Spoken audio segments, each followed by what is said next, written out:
The pilots were gone, but their parachutes were still neatly stored inside.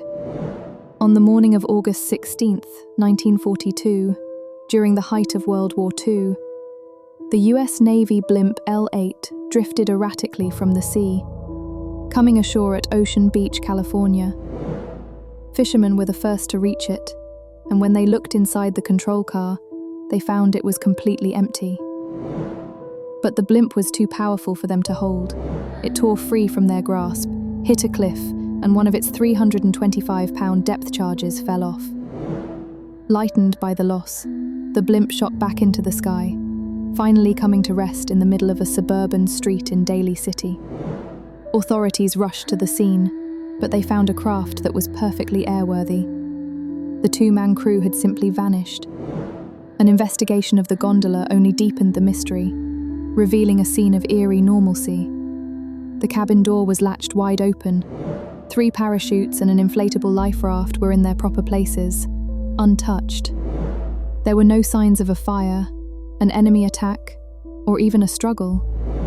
The radio was in perfect working order, but its microphone had been left on standby, as if a message was just about to be sent.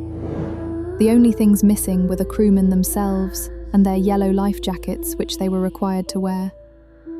The flight had been a routine anti-submarine patrol.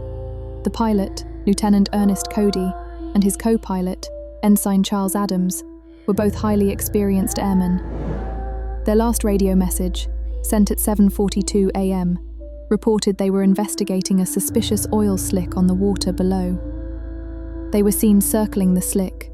Then the blimp ascended sharply into the clouds and disappeared from view. The Navy's official theory suggested one crewman fell out, and the other fell while trying to save him. But this is contradicted by the fact that multiple eyewitnesses, watching the blimp, saw no one fall, and no bodies or life jackets were ever found. Another witness on a ship swore the blimp descended so low it seemed to almost sit on top of the water.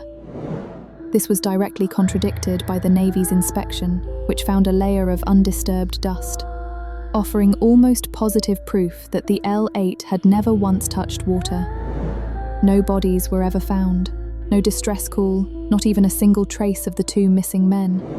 The blimp itself was repaired and returned to service, but Lieutenant Cody and Ensign Adams were never seen again.